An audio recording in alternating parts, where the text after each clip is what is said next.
இயேசு நித்தம் ஜெயம். Praise the Lord my dear brothers and sisters. இந்த நாள்லையும் ஆவியானவர் உணர்த்தின காரியம், யார் நமது சாட்சிகள்?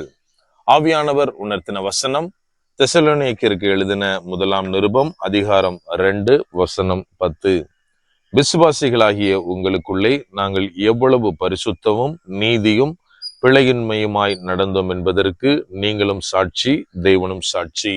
என கண்மானவர்களே, இந்த இடத்துல அப்போஸ்தலனாகிய பவுல் சொல்லுகிறார், நாங்க உங்களுக்குள்ளே, அதாவது விசுவாசிகளாகிய உங்களுக்குள்ளே எப்படி நடந்தோம் அப்படின்றதுக்கு நீங்களும் சாட்சி, எங்களுக்கு தேவனும் சாட்சி அப்படின்னு இந்த இடத்துல குறிப்பிடுகிறார்.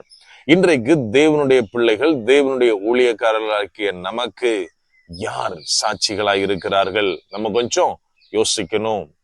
அதாவது கொஞ்ச நாளைக்கு முன்னாடி என் வீட்டுல நான் உட்கார்ந்துருக்கேன். அப்போ எங்க அத்தை வீட்டுக்கு வந்திருந்தாங்க.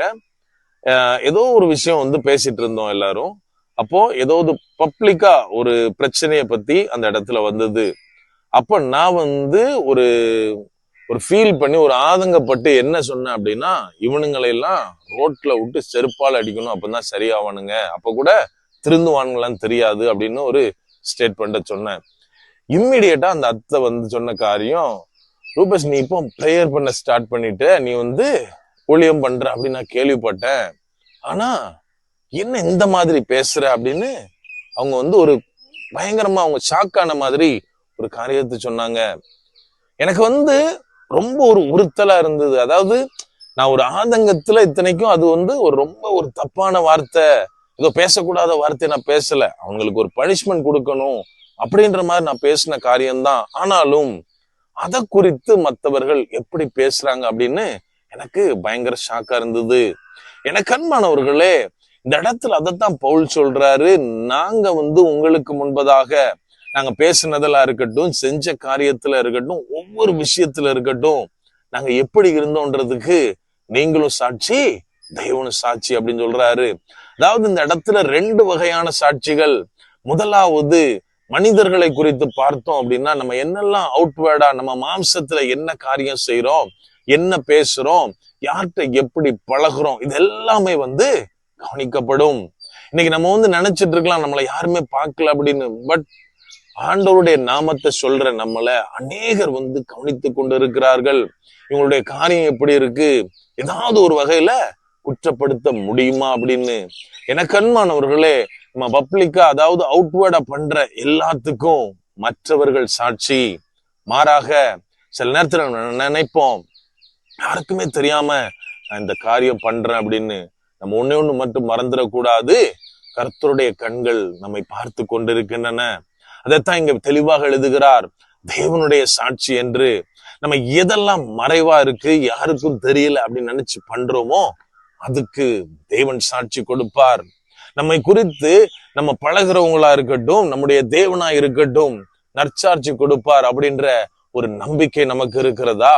நம்ம எப்போ நம்முடைய நடக்கையிலும் சரி, அவர் அழகாக சொல்லி இருக்கிறாரு, அதாவது நம்ம பிழை இல்லாதவங்களா, இச்சை இல்லாதவங்களா, எல்லா காரியத்திலும் ஒழுங்கானவர்களாய் நாம் இருக்கும்போது நம்மை குறித்து மற்றவர்களும் சரி, தேவனும் சரி நன்றாய் சாட்சி கொடுப்பார்கள். எனக்கு அன்பானவர்களே, நம்முடைய சாட்சியினால தேவ நாமம் மகிமைப்படும். அதை மறந்து விடக்கூடாது. அதாவது கிறிஸ்துவை அறியாத, கிறிஸ்துவை காணாத ஜனங்களுக்கு கிறிஸ்துடைய நாமத்தை தரித்திருக்கிற நாம செய்கிற செயல்கள் தான் கிறிஸ்துவை வெளிப்படுத்துகிறதா இருக்கும். அவரது அன்பை குறித்து சாட்சி கொடுக்கிறதா இருக்கும். அவருடைய பரிசுத்தத்தை குறித்து சாட்சி கொடுக்கிறதா இருக்கும். ஆகவே நம்முடைய காரியங்களில் மிகவும் ஜாக்கிரதையோடு இருக்க வேண்டும். நம்முடைய எண்ணத்தில் தூய்மை உள்ளவர்களாய், நமது சிந்தனையிலே பரிசுத்தம் உள்ளவர்களாய் இருக்க வேண்டும். எப்போது நாம் நம்மை காத்து கொள்ளுகிறோமோ அப்போது நற்சாட்சிகளை நாம் பெறுகிறவர்களாய் இருப்போம். அப்படியே கண்களை மூடுவோமாம். அன்பான ஆண்டவரே, இந்த நேரத்திலே அப்பா உம்மை நோக்கி பார்க்கிறோம். ஆவியானவர், நீர் எங்களோட இருக்கிறீர், அதற்காக நன்றி செலுத்துகிறோம். அப்பா, நாங்கள் இன்னைக்கு அநேகர் கண்களுக்கு முன்பதாக வாழ்ந்து கொண்டிருக்கிறோம் தகப்பனே. உங்க நாமத்தை தரிக்கப்பட்ட ஜனங்களாய் நாங்க இருக்கிறோம். அப்பா, உங்க நாமத்தை மகிமைப்படுத்தும்படியான காரியத்தை நாங்கள் செய்ய ஆவியானவரே நீர் எங்களுக்கு உதவி செய்யுங்க. எங்களுடைய சிந்தனையாலும் சரி, செயல்களும் சரி, எங்களுடைய ஆக்ஷன்ஸும் சரி தகப்பனே, உமது நாமத்தை மகிமைப்படுத்தும்படியாய் மற்றவர்களுக்கு ஒரு டெஸ்டிமனியா அறிவிக்க ஆவியானவரே நீங்க எங்களுக்கு உதவி செய்யுங்க. முற்றிலுமா எங்களை தாழ்த்தி ஒப்பு கொடுக்கிறோம். பலப்படுத்தி ஆசீர்வதிங்க. இப்ப இயேசுவின் மூலம் ஜெபிக்கிறோம். ஜெபம் கேளும் எங்கள் நல்ல பிதாவே. ஆமென். God bless.